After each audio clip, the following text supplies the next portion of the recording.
Hey guys, welcome to this very fun episode of TFL Talk, because what are we talking about today, Tommy? We're talking about the top 10 cool cars no one actually bought last year. Yeah, and as a bonus, we're going to do the top 3 cool cars that people actually did buy.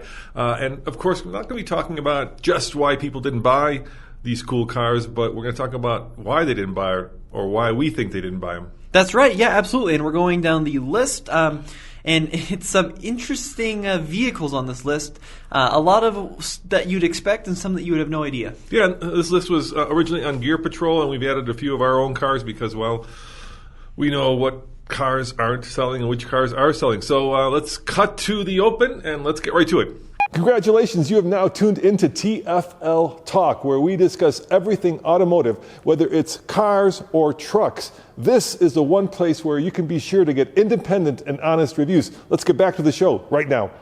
All right, Tommy, number 10 on our list is a Porsche, believe it or not. It is the Panamera. So it's the four-door luxury sedan hatchback thing. And how many did they sell in 2020? 3,447. That's not a lot. It isn't a lot, and I have a theory why. I think Ford sells that many F-150s a day. Yeah, I think you're absolutely right. Now, the Panamera is a super cool car. Yep. It's a little weird to look at. Yep. But the reason it doesn't sell, I think, is pretty simple. It's 4 doors? No, it's not that it's 4 doors. It's why would you get a Panamera over a Cayenne? Yeah, that's a good point. I mean, with the Cayenne, you're going to get pretty much the same power plant. Right. You're going to get a lot more utility. Yep. And you're going to get just more everything, I think. More height so you can see over other cars. I think you're actually going to get a car that is certainly much more in vogue than a Panamera is right now. But the Panamera is kind of cool in that, you don't see a lot of them. Cayennes, you can't drive down the road without, seeing at least one of them. Personally, I would get the Panamera because it's lower, it's more fun, it's a little bit quicker. It's super, super fast as well, we should mention. But for the average consumer, if you can afford a Porsche and you are super into Porsches, maybe you already have the Boxster, the Cayman, or the 911 in the garage. If you want the family-oriented one, there's not a lot of reasons why you would get the Panamera over a Cayenne or a Macan. Yeah, and the other thing about the Panamera is because it's a 4-door, four-seater Porsche, it does depreciate quite a bit, and I think people know that, and so it's hard to shell out, let's say, $150,000, which you can spend on a turbo, as for a car that in a few years will be worth a lot less. There's also the other problem, Tommy, and you know this, the Taycan. Surprisingly, the all-electric Taycan did really well. So they sold 3,400 Panameras, yep, but over 4,000 of the all-electric supercar, which is pretty hard to believe. 4,414 to be exact, and they're kind of similar. I mean, they're both 4, 5 doors if you count the back, right? And if you put them next to each other, the biggest difference is not styling, because they're kind of both low slung and kind of look a little bit like pregnant turtles in some ways. But one is electric and one has Porsche's traditional gasoline power plant. Which would you get if you had the choice? I think I would get the Taycan, but the Taycan is much more expensive. Yeah, Turbo S. Holy cow, those things are expensive. Almost $200K. I want to say even the base one is much more expensive. I think you can get into a Panamera, the entry-level one, for somewhere around 70. Let's find out. I'm on the website right now. You can't. A Taycan, a base one, probably starts at over 100 and easily goes up to like 120. And by the way, what do you guys think? Let us know in the comments below, and I'd love to get your opinion, Tommy.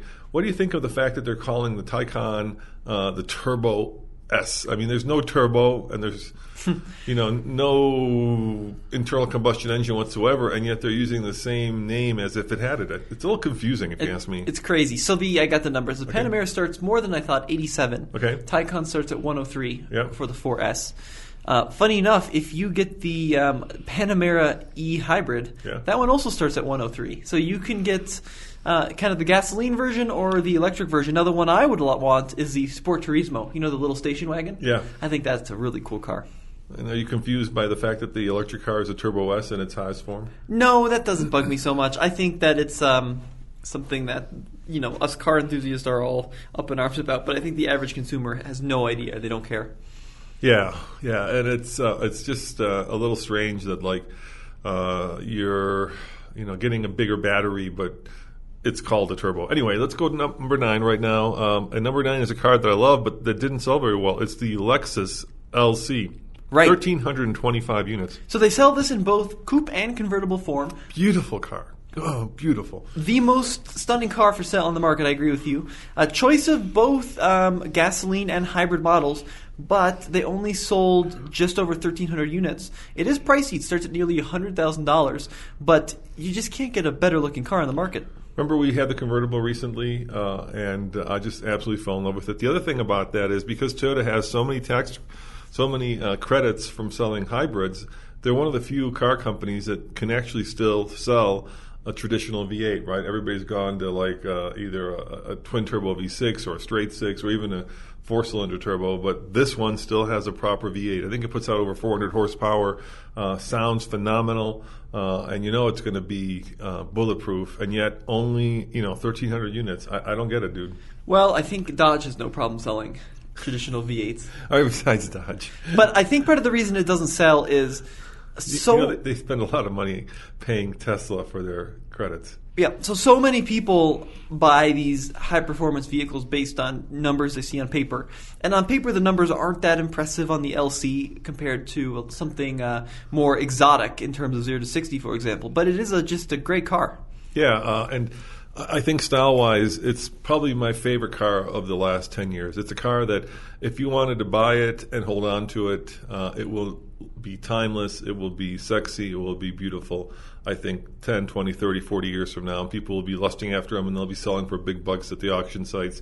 And yet, right now, they're not selling. They are not as dynamic to drive as some of... It's a Grand Tour. Yeah, I mean, it's not quite as fun to drive as like the F-Type.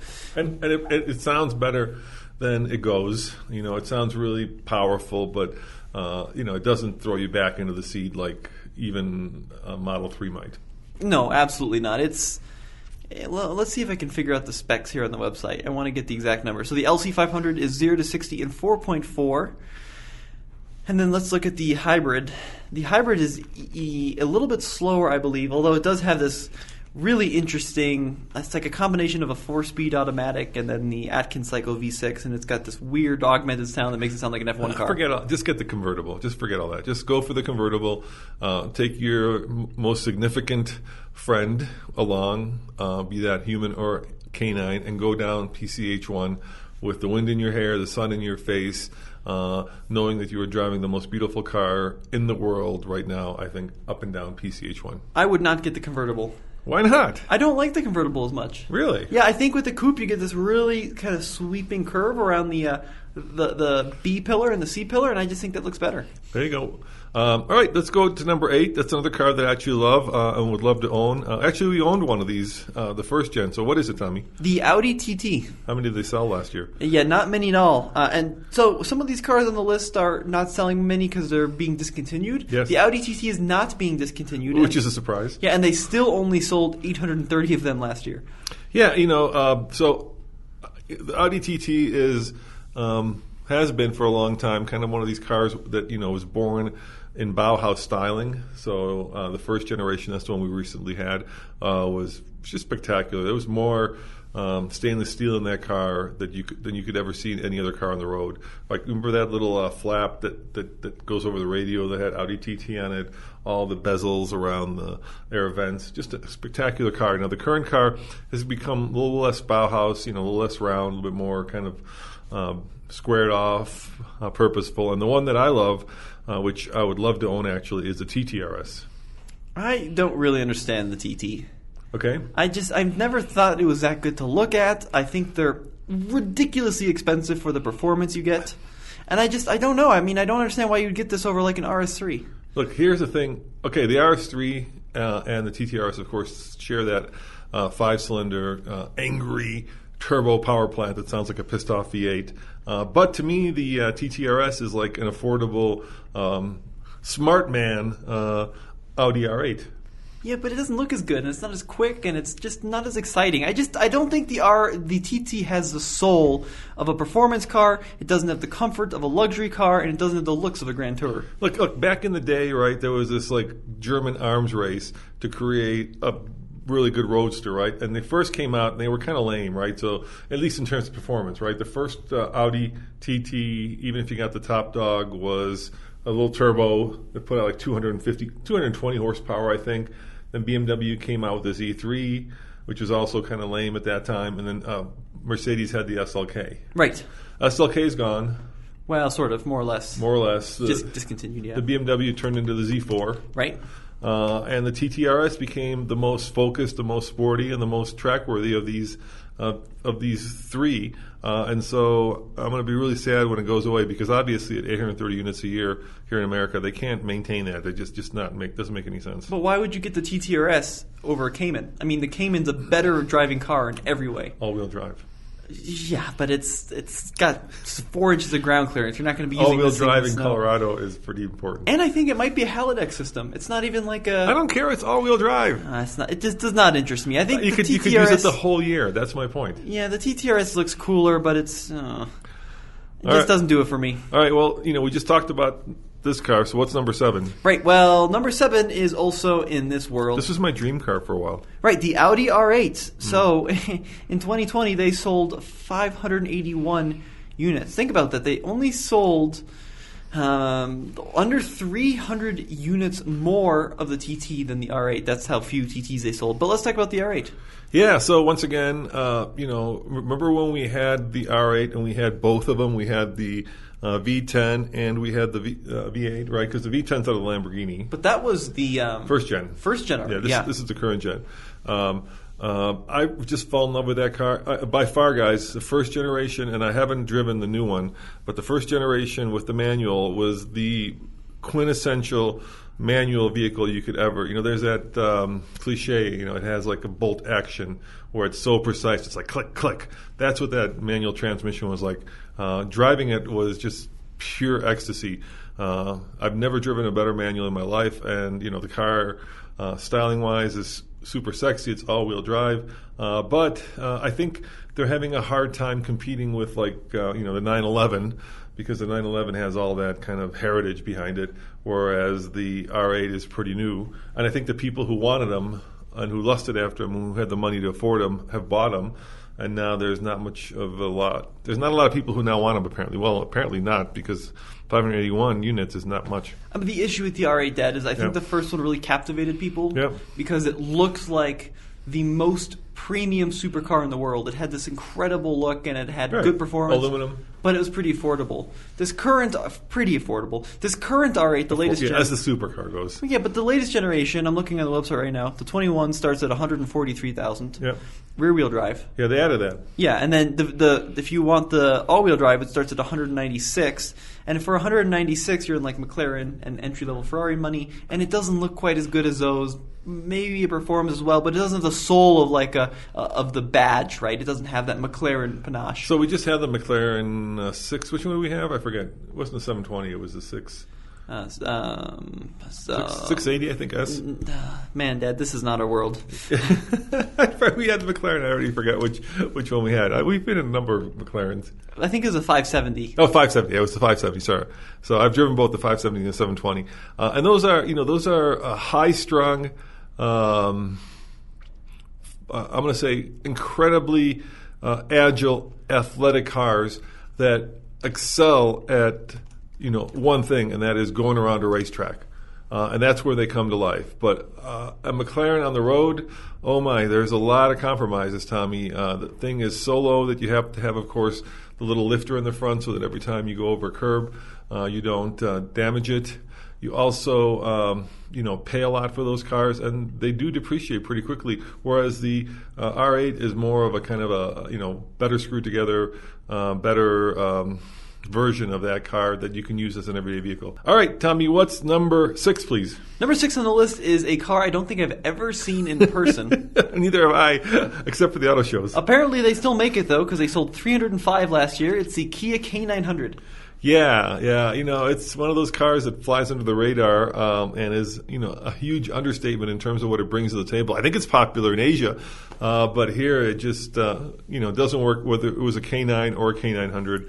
The name is problematic. The segment is problematic. The car is great, but no one knows what it is. The weird thing about the K900 is it's a very luxurious car meant to compete with Lexus and BMW and Mercedes. However, the Hyundai Kia Group already has a luxury brand, Genesis. Yep. You've got cars like the G80 and the G90. So why build the K900 and market it as a Kia and not as a Genesis? I will never understand that, but it is a really good car. Yeah, it's like if you want a Lexus but don't want to spend as much money for it, but you want kind of the same creature comforts, the same reliability, the same kind of sense of effortlessly gliding through the world in a super luxurious and quiet car. This is the one to get, except no one does. We drove this car a couple of years back, and it's a really nice car.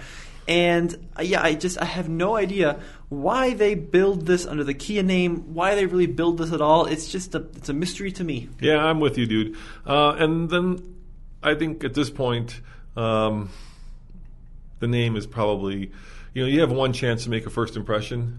What's wrong with K900? Well, it sounds, K9, right? It's right. I mean, you want a car in Korea, I think it is called the K9, actually. Right, but I think in America that is as a dog, right?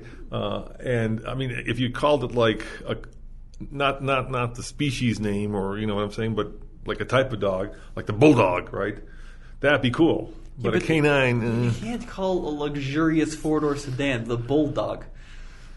How about the Chihuahua? No, that's horrible. I think K900 is not necessarily a bad name. Standard Poodle? No, I think it is a phenomenally... Labradoodle?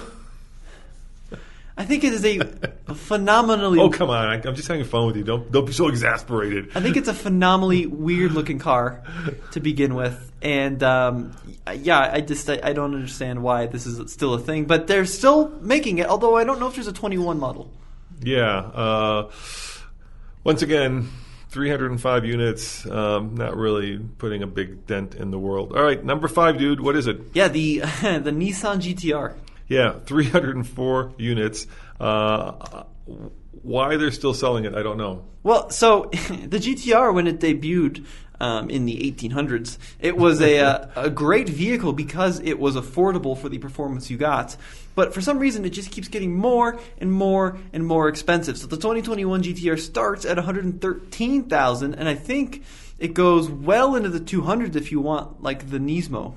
Yeah, I know. So when it first came out, obviously everybody was over the moon. My whole shtick with that one is it should have been an Infiniti. It shouldn't have been a Nissan, because what it did was it made the Halo car in Nissan not the traditional Halo car, which it's always been, which is the Z, but of course, now the GTR, which meant that the Z was relegated to just kind of, ponder on with no updates. And I'm a huge Z guy, so I'm like, why didn't you just make it into an Infiniti? But you're right, the car, at one point had pretty much every record there was, 0 to 60, and it just has become, over time, old and long in the tooth, and it should have been updated a long time ago. And why they still sell it and who's still buying it at these, incredible prices, I don't get. Yeah, the Nismo starts at $210,000. It still uses a 6-speed automatic, dual clutch 6-speed, by the way. And even though the performance is good and they have updated it a little bit over the years, it just needs a full new refresh, and it needs a full new face and a redesign. Yeah, it's amazing that the Corvette goes on for so long between generations, but I think that's because it's become iconic. The GTR, of course, is a Skyline for a long time in Japan, so it also is iconic, but not iconic here, right? It's iconic in Japan.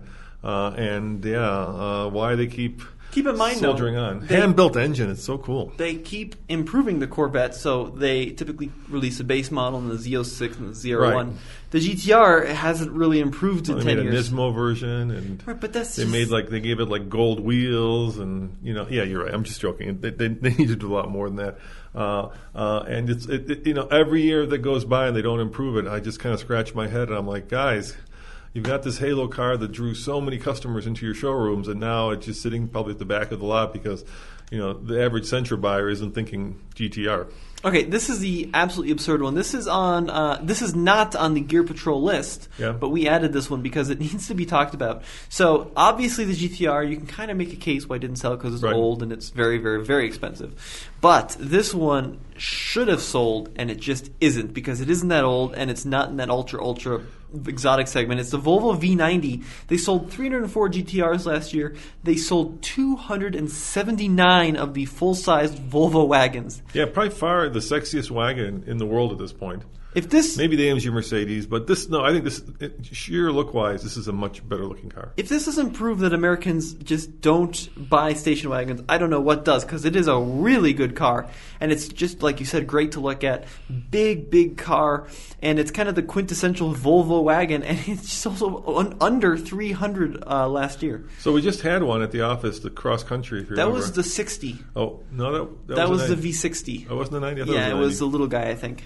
Anyway, we had a Volvo wagon here, the cross country, which is cool. But I was after driving it, I walked away with two impressions. Right, first, really sexy, low slung, cool, really great if you have an animal that can jump in the back super easily. Right, we did that video, just how much easier it is for an animal to get in the back. But when you're in the thing, you just feel like you're almost below ground. In Colorado, especially, which is home to every SUV and truck known to man. Sitting in a low-slung wagon just feels like you're always looking up at other people. You can still get it in both front-wheel drive and all-wheel drive. Yep. There's also the Sporty R design, which is definitely the one to get. But yeah, it's got the under kind of stated Swedish design. I would love a full-on R or Polestar like the old ones, but even still, I just have nothing really all that bad to say about the V90 except it is pretty expensive. I have one other thing that I'm not all that hot about. When it first came out, they had this really cool infotainment system, right, that was Google-based. You could sweep left and right. It's just feeling really dated now. It needs to be redesigned, and it needs a little bit more updating. It just feels like yesterday's tech. I can kind of understand that. Maybe. It's hard. It went from cutting edge to yesterday's tech in 5 years, which is hard to believe, but I feel that's what happened. And speaking of yesterday's tech, Tommy, what's number 3? Yes, it's one that is kind of also a shame. This is one that I think they are discontinuing. Yep, for sure. It's the Bmw i8 Coupe, and then of course also the convertible. So they just sold 191 of these cars last year. Yeah. I'm actually in the market for one. I want to get one for us because it started out in 2014. By 2015, that's when they sold the most. I think in total they sold about 6,000 of them in the U.S. And they're becoming affordable. So the new one started like 120. You can now pick one up for like $50K. I think it is drop dead gorgeous looking. It's a design that because it was first introduced like in the early, like 8-9 years ago as a concept. Maybe even longer than that. And to this day, it looks fresh and current and really cool. It does have some downsides. It only has a pretty small battery. You can go like 20 miles on electricity. It does have a 3-cylinder engine, so combined it puts out, like 350 horsepower? It's not a lot. Somewhere in that territory. Which back then was a lot, but today it's not. Well, 0-60 at 4.5. Hold on. Well, in 2010, 350 was a serious number. But it came out, the first model year was 2015. And in 2015, you could have gotten a Model S Performance that would do 0-60 in 3 seconds. Right, but this was like BMW's kind of, in a way, you could have your cake and eat it too car, right? You can have a performance car, and at the same time, it's going to get incredible fuel economy. And it did. Not as good as the Tesla, but compared to the other German rivals, it did really well. But it wasn't that quick. 4.5-ish. Yeah, and it didn't get that good fuel economy. The issue is... It's like 36 mpg on the 3-cylinder mini engine. It's got a horrific identity crisis. Like, it's a gorgeous car, and then BMW decided, let's not make it that quick. But it's a GT. Yeah, but it looks like it should be a high-performance car. I mean, it needs to have like a sub-3 second 0-60 to match its looks. It should have been all electric. It should have been, just insane specs. But what it was a very expensive plug-in hybrid with a 3-cylinder. And I just don't think people understood that. So the guys who buy these are probably guys, your generation isn't, well, actually, some of the bloggers bought them, but for the most part, it's, older guys who have got money. And when you get older, getting in and out of a car becomes a thing, and these things are really hard to get in and out of. If you park too close, those gullwing doors don't open, you'll hit the car next to you. And then there's a huge sill, so you got to kind of get in like a race car driver where you put your butt in first. And it's just a pain in the ass to get in and out of. But once you're in it, it's magnificent. I just don't understand why they spent hundreds of millions to develop a car from the ground up. Carbon fiber plastic. Yeah, but why did then they put an engine out of a lawnmower in it?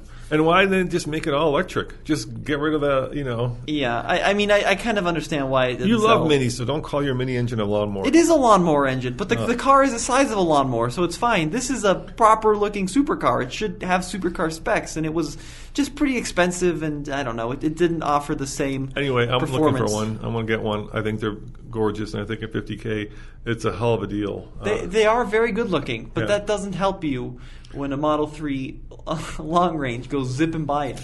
Yeah, but then I'll go zip and buy it when it's at the supercharger, and I'll feel good. Okay. All right. What's number 2, dude? This is another car I would love to buy, but they are crazy expensive. This is another one with a horrific identity crisis. The BMW NSX. The Acura NSX. NSX. Try that again. Yeah, that would certainly be an identity crisis. 128 units.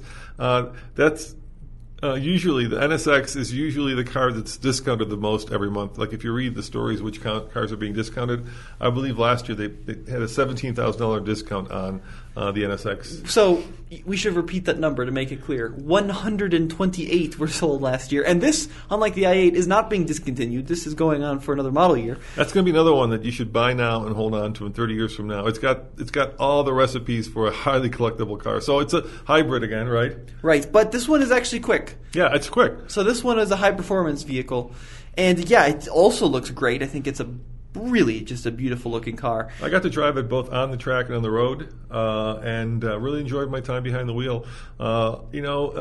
There's so many issues with this car, right? The way it was rolled out, right? Remember, it was kind of being rolled out. Jay Leno did this commercial when the Porsche was being rolled out. There were 3 cars that were, and the all-electric Ferrari, right?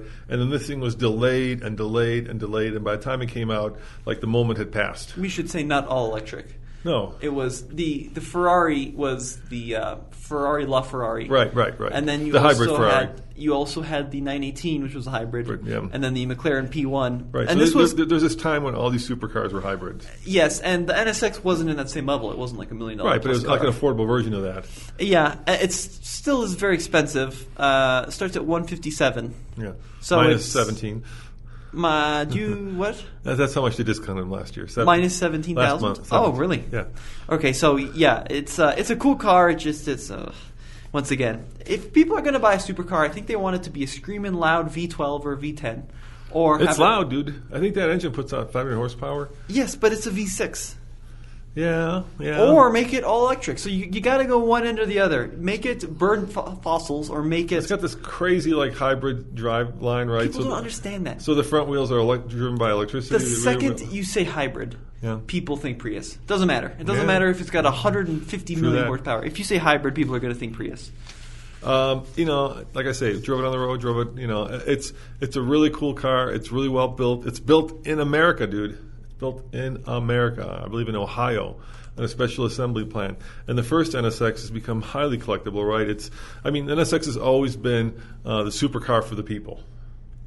But at 100 that's hard to say. Exactly, supercar for the people. I remember when the first NSX came out, they were like $80K, which was still, kind of affordable because you could get a Legend for like 40 or 50. But now the car is like double the price of or triple the price of any other Honda out there. And it's hard to...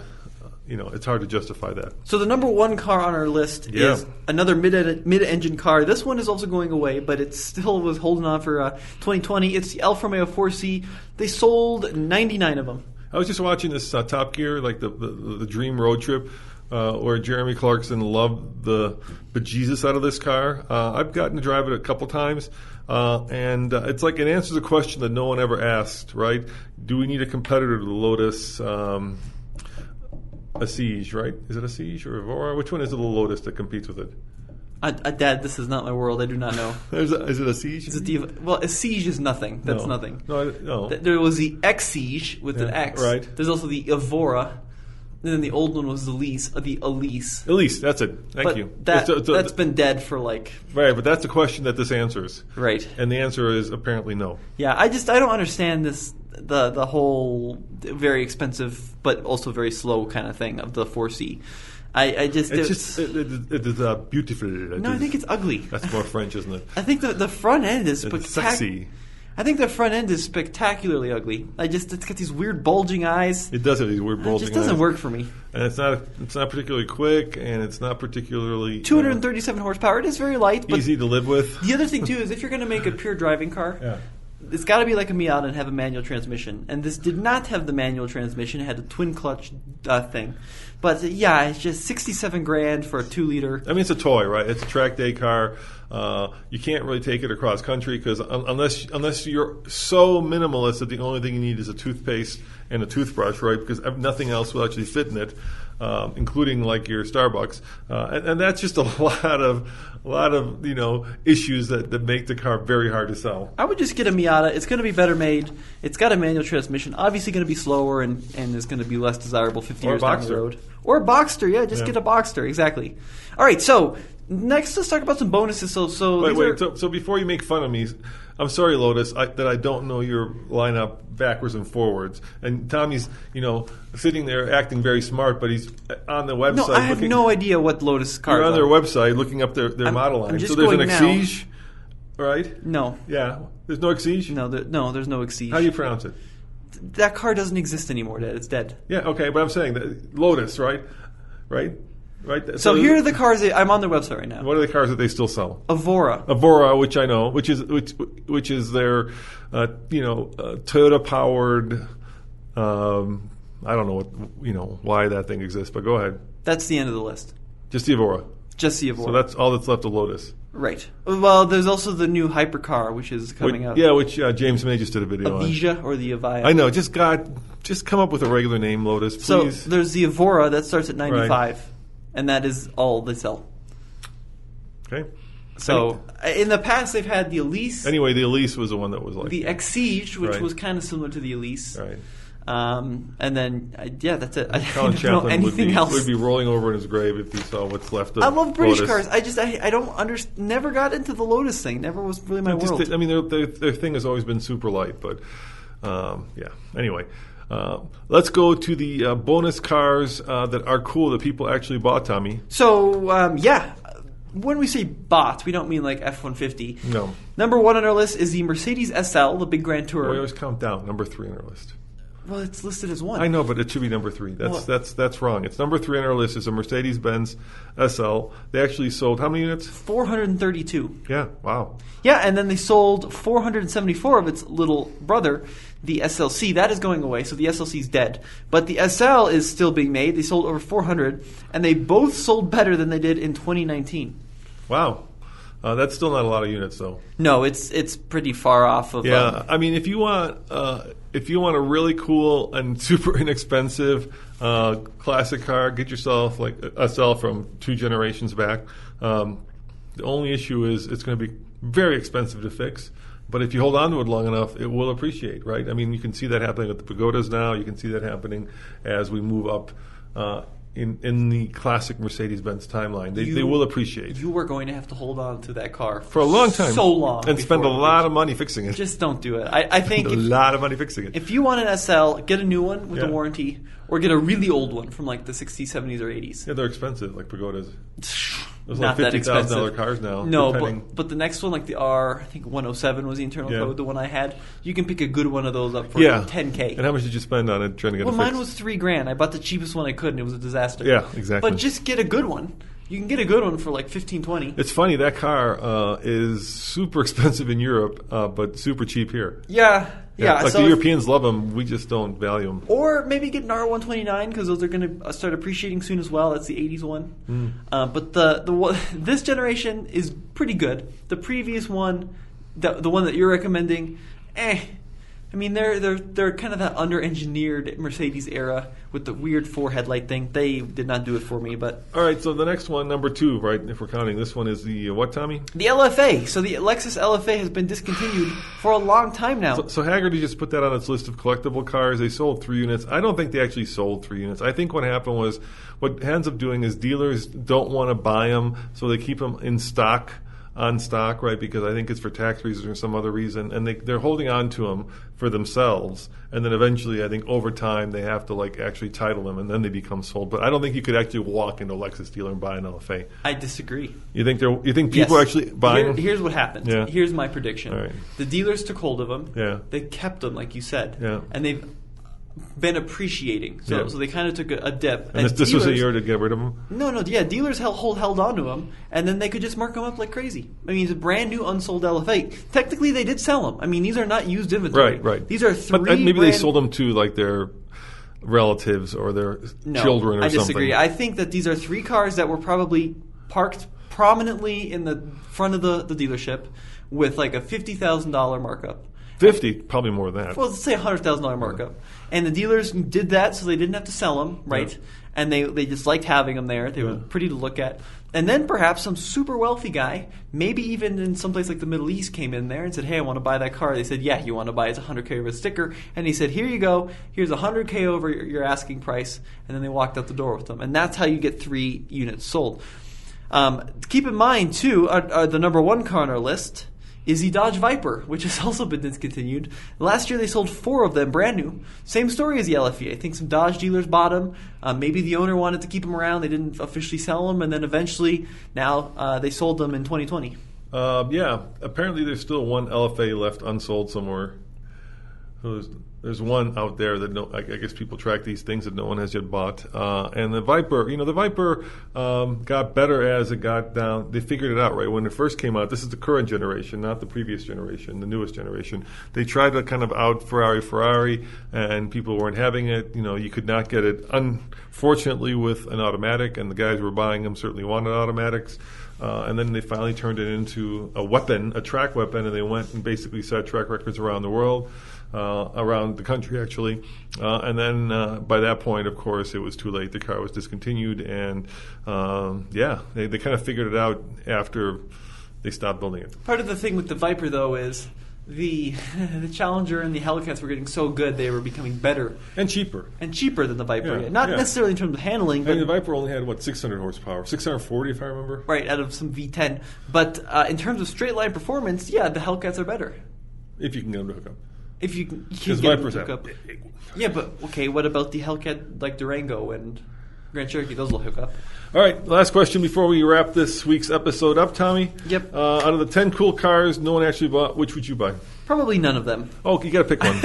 Honestly, I think there's a reason that most of these aren't selling. I would choose the V90. I think the Volvo V90 is a great car. I've never driven a Panamera, at least any of the ones in recent years, so maybe that's great too, but I think the V90 is the one. The Lexus LC is also a phenomenal car, but it's just a little slow. I'm going to give you a bunch of answers for mine. If I wanted the best-looking car, I'd get the Lexus. Yep. If I wanted the one that I think is a bargain, I'm talking about used, I get the BMW. Yep. I think that's a bargain. If I wanted to get one that speaks to my heart, the passion in my heart, I'd get the NSX. And if I wanted to get one that kind of speaks to all that, I'd get the TT. There you go. If you wanted to get one that speaks to all of that very poorly, get the TT. Yeah. That's, the I don't understand. Why do you like the TT so much? I mean, it's not that it's basically. I don't want to say this because someone's gonna be like, no, it's not. But it's still related to the Golf, the Volkswagen Golf. It is still front-wheel drive bias. It's ridiculously expensive for the performance.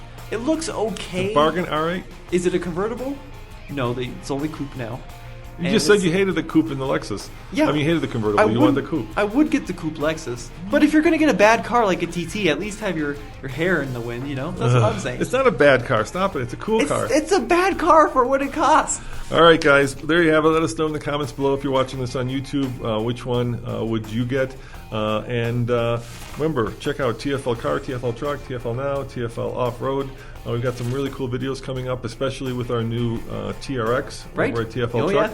Yeah. Thanks for joining us for this episode of TFL Talk. Yeah, we'll see you next time. See you next time. Ciao.